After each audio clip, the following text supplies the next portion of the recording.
Damini madam, तुमचा मुलगा भास्कर मुजुमदार यांच्यावर केलेले आरोप खरे आहेत का? दामिनी मॅडम, स्त्री सक्षमीकरणासाठी प्रयत्न करणाऱ्या दामिनी मुजुमदारांच्या घरात एवढा मोठा गुन्हा घडलाच कसा? आता काय पाऊल उचलणार? सुनेला न्याय मिळवून देणार की मुलाची बाजू घेणार?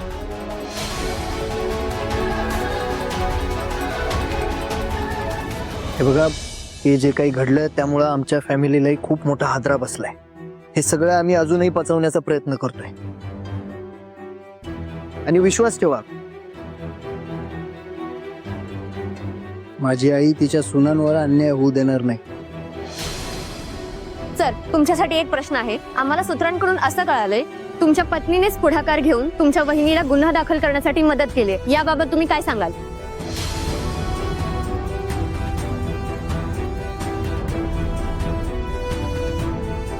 मला आदर वाटतो तिचा, कारण मला आधीपासून असंच वाटतं की अन्याय करणारा जेवढा दोषी असतोय तेवढाच अन्याय सहन करणाराही दोषी असतो. त्यामुळं अन्यायाविरुद्ध पाऊल उचलून माझ्या बायकोनं योग्य तोच डिसिजन घेतलाय. आणि जर माझ्या भावानं खरंच गुन्हा केला असेल तर त्याची योग्य ती शिक्षा त्याला मिळणारच. धन्यवाद. आई, चल.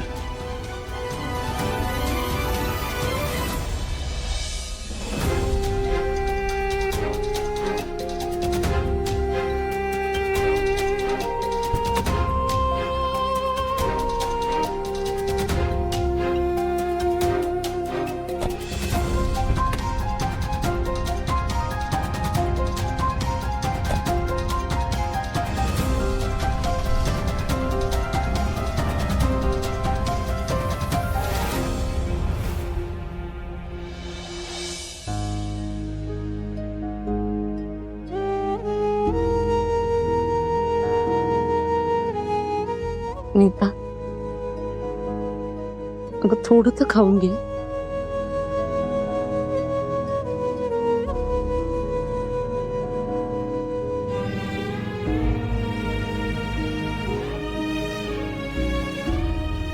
वहिनी, अहो काल रात्रीपासून तुम्ही काय खाल्लं नाही. स्वतःसाठी नाही, निदान पोटातल्या बाळासाठी तरी खा.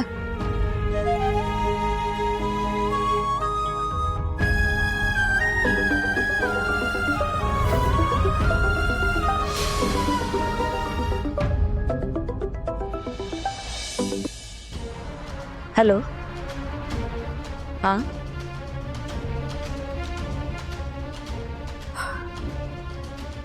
काय? पण कसं?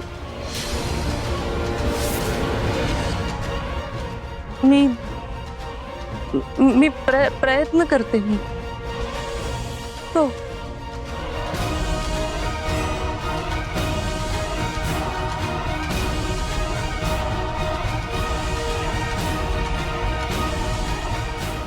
काय झालं? कोणाचा फोन होता? नाही, काही नाही. वहिनी, आता तुम्ही माझ्यापासून काय लपू नका. सांगा की कोणाचा फोन होता? अरे ते माहेरून कॉल आला होता. आईची तब्येत अचानक खूप बिघडली म्हणे. ये म्हणते मला. सतत अवंती अवंती करते आई. अहो मग जाऊन या तुम्ही. नाही,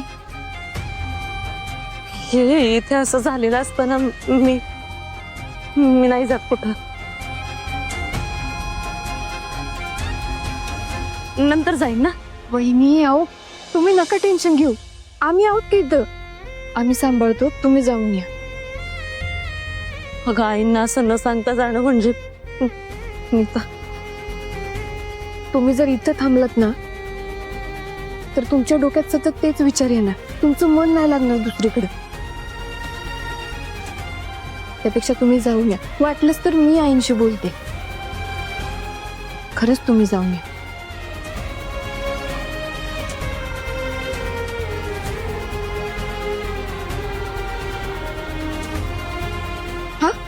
जाऊन ये तुम्ही. पण मी तिथे गेले आणि इथं काही प्रॉब्लेम झाला तर अहो काही प्रॉब्लेम होणार नाही, विश्वास ठेवा. खरंच तुम्ही जाऊन या. हे बघ, काही जरी झालं ना तर पहिलं मला फोन करून कळवायचं. वहिनी अहो कुठं काय होणार आहे, तुम्ही निश्चिंत जा आणि अजिबात काळजी करू नका की. हा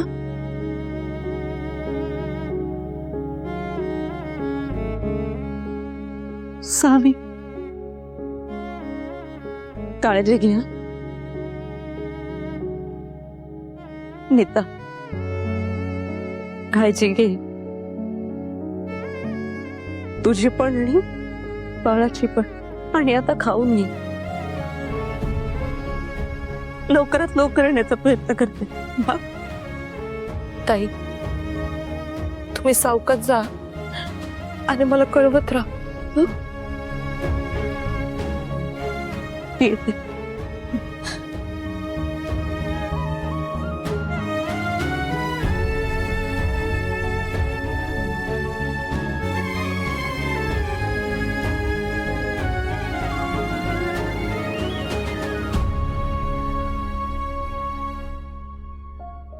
चला वहिनी खाऊन घ्या बरं.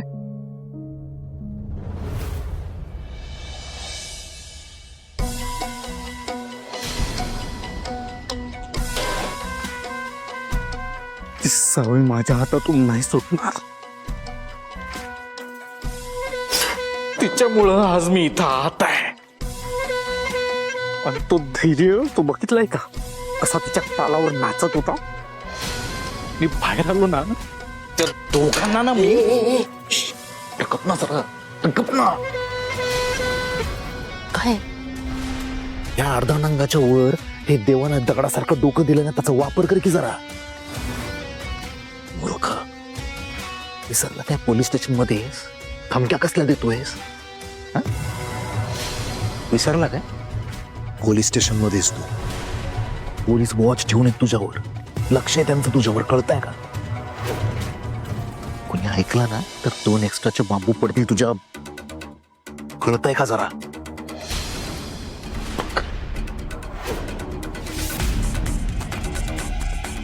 ऐक, जे काय करायचंय ना आपल्याला ते गपचूप करायचंय. डोकं शांत ठेवून, कळलं का? त्या धैर्यावर तर मी आधीच पिसळलोय. पण लक्षात घे, आत्ताची ही वेळ ऍक्शन घ्यायची नाही, शांत राहायची.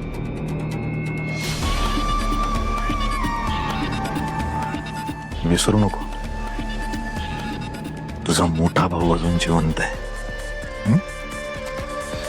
लवकरात लवकर तुला बाहेर काढतो, लवकरात लवकर. नुसतं बोलू नकोस रे दादा, काहीतरी कर. मला काढ इथून बाहेर का. सांगितलं ना, लवकरात लवकर बाहेर काढ. आता जरा गप्प बस, विश्वास ठेव माझ्यावर.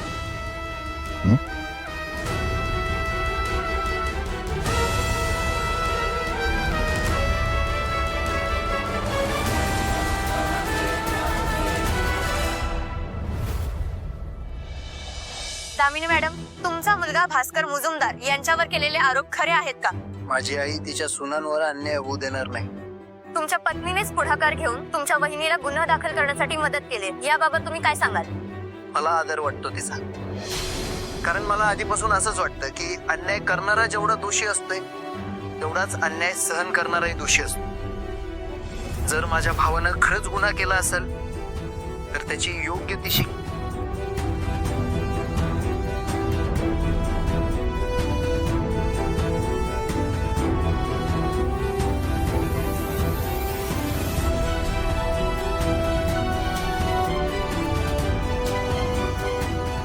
भाऊ, सावीनं हे सगळं योग्य केलंय तिनं. अनुराधा कसं आहे ना, सावीनं धैर्य बरोबर लग्न करायची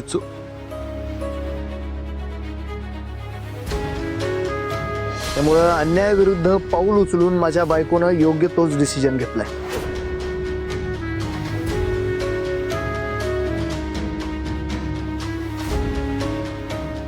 एवढं एक सोडलं ना तर सावीच्या प्रत्येक गोष्टीचं मला कौतुकच आहे. माझी सावी लहानपणापासून अन्यायाविरुद्ध ठामपणे उभी राहिलेली आहे. ते करताना तिनं कधीच कोणाची भेटभाट बाळगलेली नाही. आज सुद्धा तिनं आपला स्वभाव जपलेला आहे. बरोबर आहे तुमचं भाऊ. हो पण सासर आहे ते तिचं. असू दे ना अनुराधा,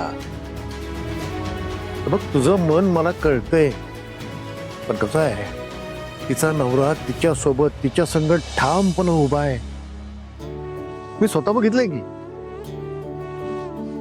नको काळजी करू तू. आपल्या सावीला काय पण होणार नाही.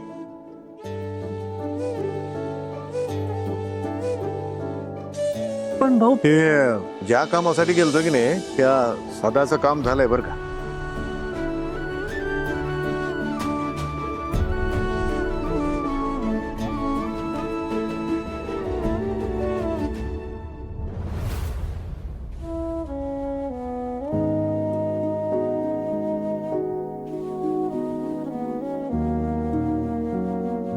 भाऊ तुम्ही विषय जरी टाळत असलासा तरी तुम्हाला सुद्धा हे पटायला लागले की सावीसाठी धैर्यच योग्य आहे.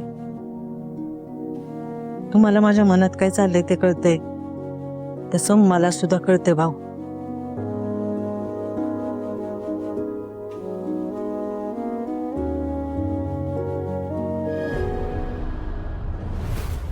सावी, आपण जे काय केलं ते बरोबर केलं ना? वहिनी, अहो नका काळजी करू.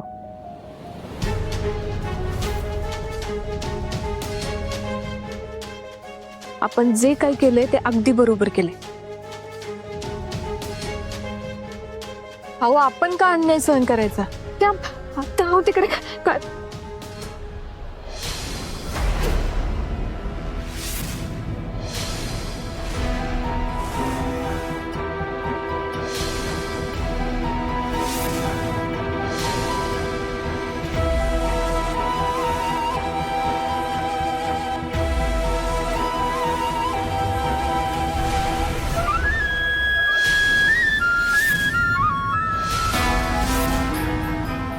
केलंस असं?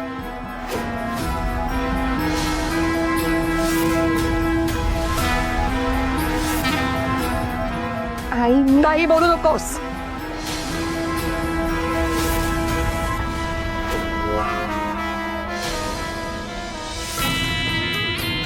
खुशच ना?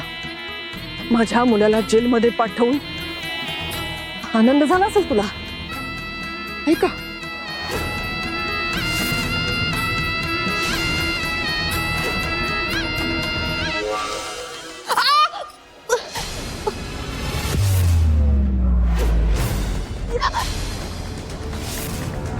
आई आई सोडा, काय करताय तुम्ही?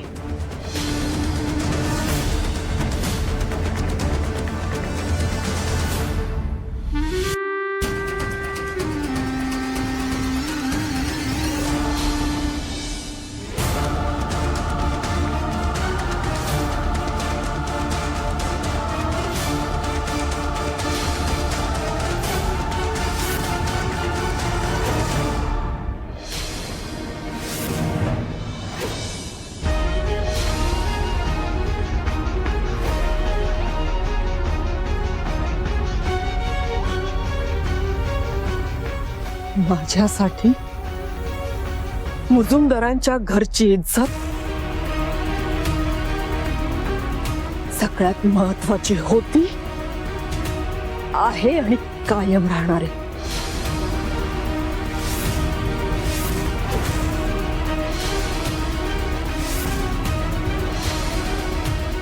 पण तू काय केलंस? आपल्या घरातले वाद चव्हाट्यावर मांडून आतापर्यंत मुजुमदारांनी कमवलेली सगळी इज्जत धुळीला मिळवलीस.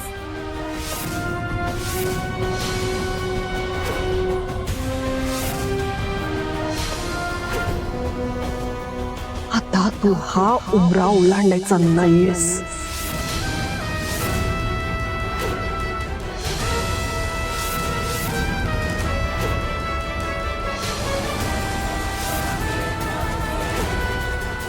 मी माझ्या निर्णयावर ठाम आहे.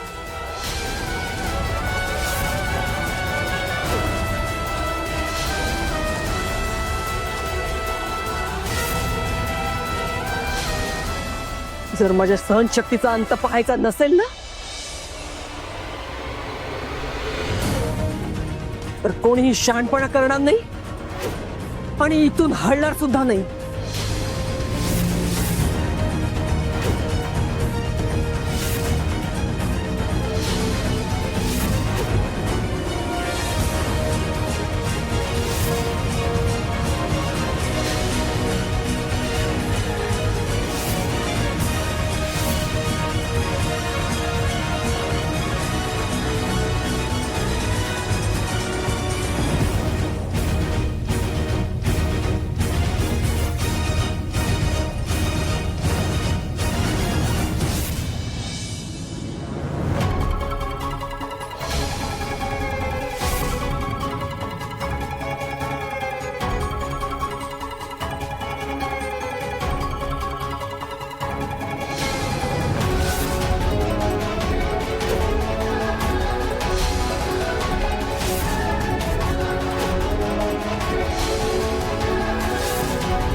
घे.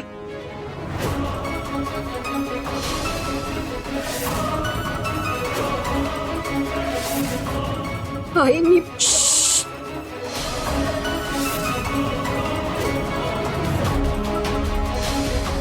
हा म्हटलं ना. घे.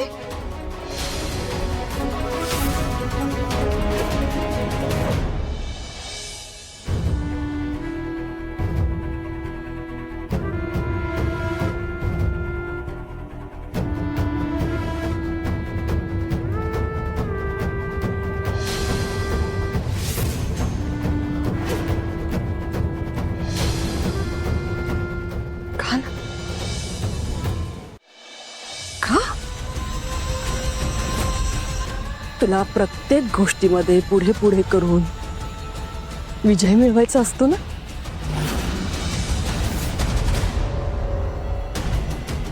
बघ ना, आज पण माझ्या मुलाला जेलमध्ये टाकून तू विजयच मिळवलायस.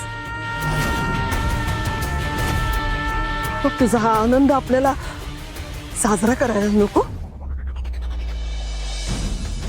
घे. घे ग. आई खा ना. अगं घे.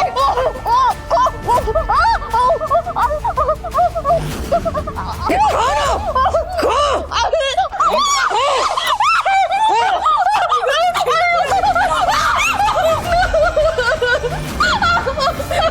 बघ, या सगळ्या गोष्टींची ना आता सवय करून घे तू. हं? आता तुला कळेल ही दामिनी काय येते.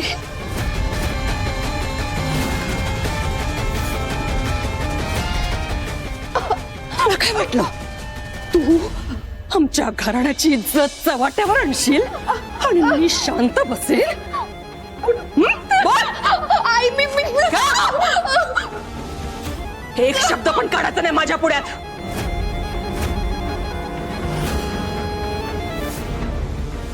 आता काय बोललीस ना तर तुझी जीभ हातरून तुझ्या हातात देईन.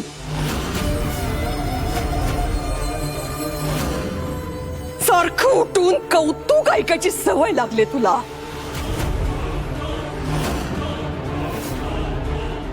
आता मी करते तुझं कौतुक.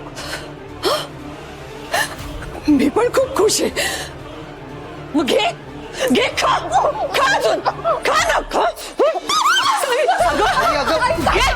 घे. खा अजून.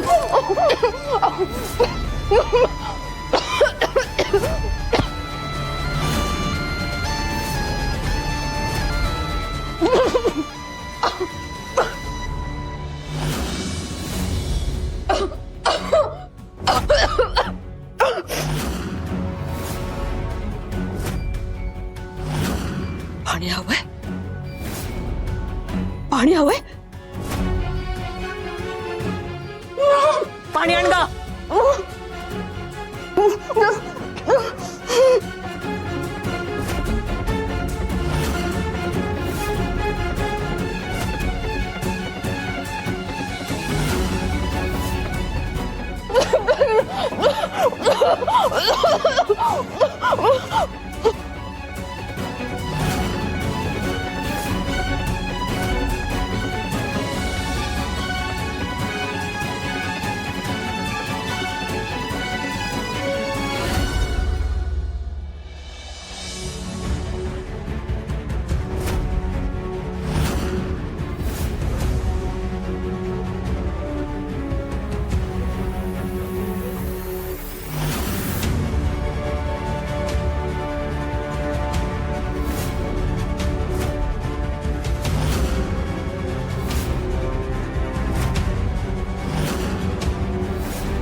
ही गोष्ट ना डोक्यात फिट करायची.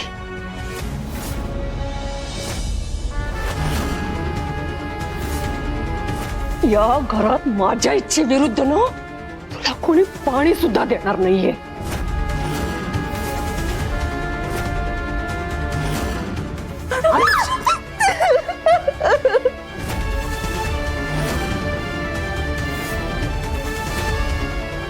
विसरलीस का ग?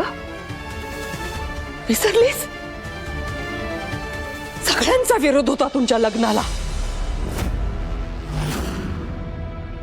फक्त मी होकार दिला होता. आणि तू चांगलं पळ दिलंस मला. है ना? माझ्या मुलाला जेलमध्ये पाठवलंस.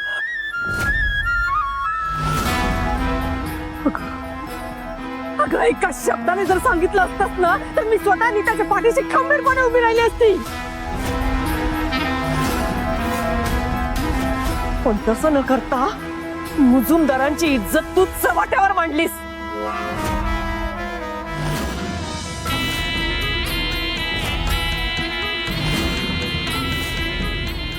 ज्या या चुकीला माफी नाही.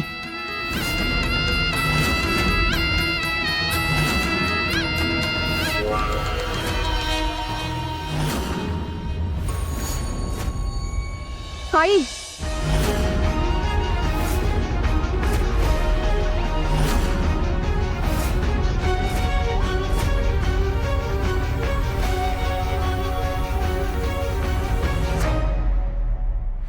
याच्यात माझी काही चूक नाहीये. सगळी चूक भास्कर भाऊजींची आहे. आणि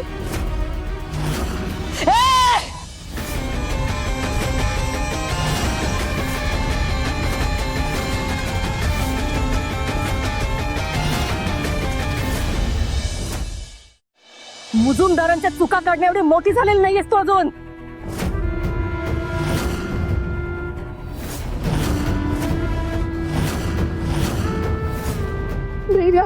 तुम्ही काहीतरी बोला. कोणी मध्ये बोलणार नाही.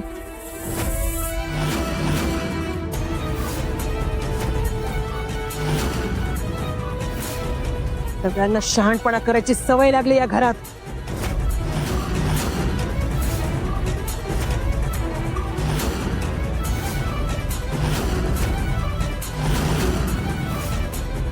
इथून पुढे शहाणपणा खपवून घेतला जाणार नाही.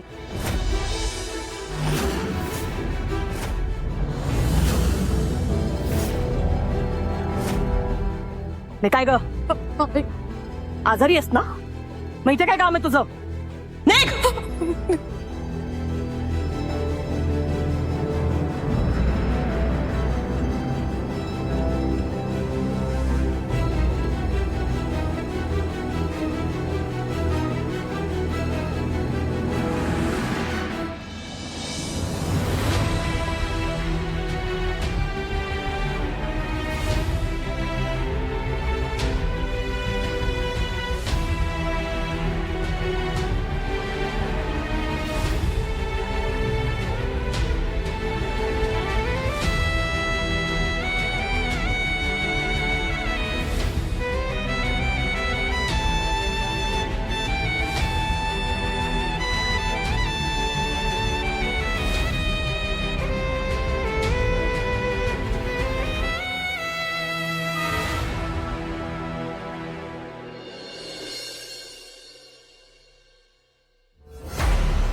आई मला काही ऐकायचं नाही तुझं.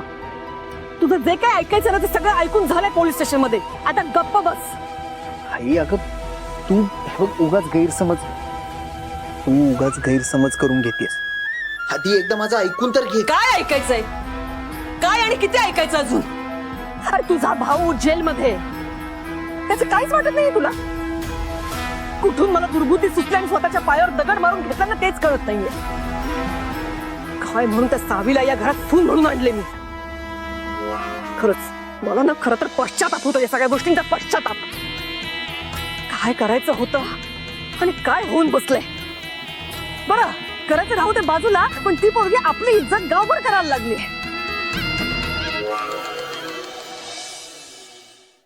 आई अगं त्यामुळंच तर मला तिथं असं शांत बसायला लागलं. म्हणजे तू पोलीस स्टेशन मध्ये नीट बघितलं नाहीस. तिथं तो थेरडा भाऊराव नाईक होता.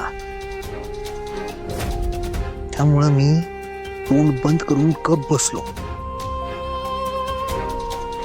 नाहीतर आतापर्यंत आपण जे काही नाटक करत आलोय ते सगळं वाया गेलं असतं. आणि तसंही भास्कर निर्दोष आहे, अशातला काही प्रकार नाहीच आहे, हो ना?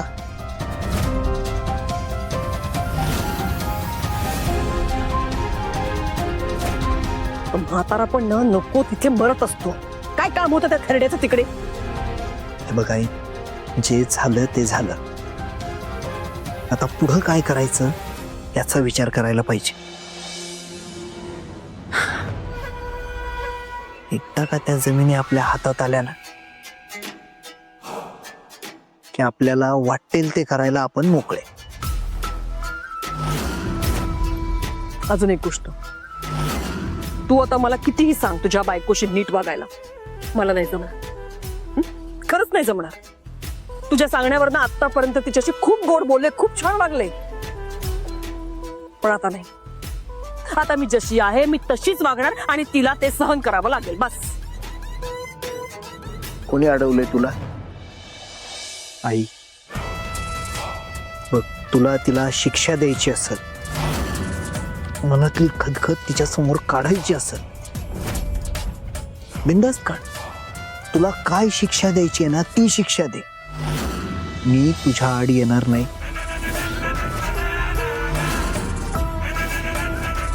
फक्त एक गोष्ट लक्षात ठेव, सावीला काही डाऊट येऊ नये म्हणून आतापर्यंत जे नाटक मी करत आलोय ते मला तसंच चालू ठेवायला लागणार.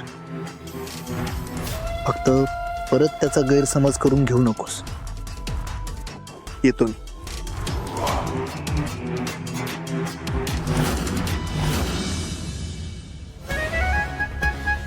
दीपे, नशीबच फुटका आहे बघ तुझं. नुसतं स्वप्न बघण्यातच जिंदगी जाणार वाटतं. तोंडाशी घास आला होता खरं, पण नवराच मध्ये आला. आता त्याला पटवल्याशिवाय पॉलिसीचे पैसे काही मिळणार नाहीत. श्रीमंतीकडे माझ्या संग शिवापटणी खेळायला लागल्या. काय कळणच झालंय मला तर.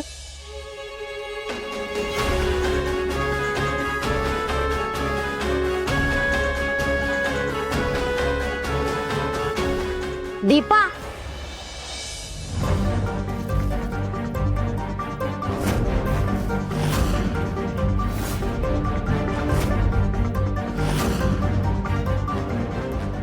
अग स्मिता, तू अगं किती दिवसांनी कुठे काय होतीस तू? मी का तू? दीपा, त्या दिवशी तर लई मोठी मोठी स्वप्न दाखवलीस ग.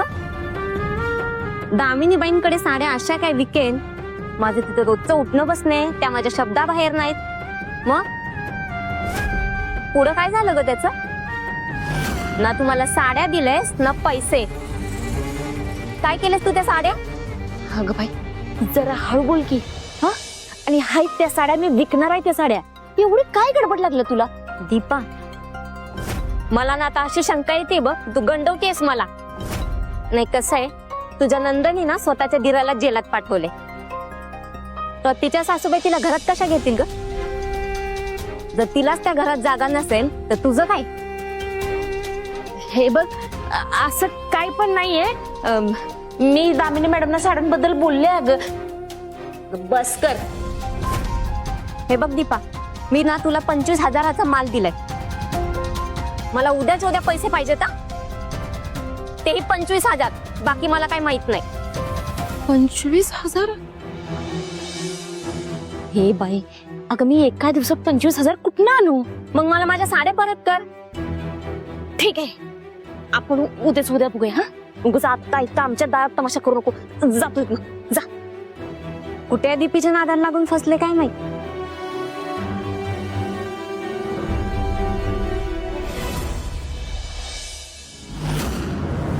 मना वासना दुष्ट कामा नये रे, मना सर्वथा पाप बुद्धी नको रे.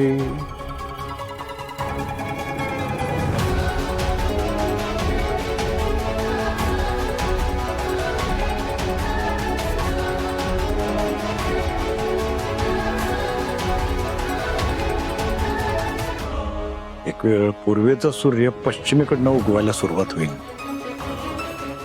ही बाई काय सुधारणार नाही.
धैर्य असं का वागतायत माझ्या संग? कयांना सुद्धा मीच चुकीची असं वाटते. आई माझ्यासोबत जशा वागल्या तेव्हा समोरच होते. खरं एक शब्द पण तोंडातून काढला नाही त्यांनी. ना माझी बाजू घेतली ना माझ्या संग बोलले.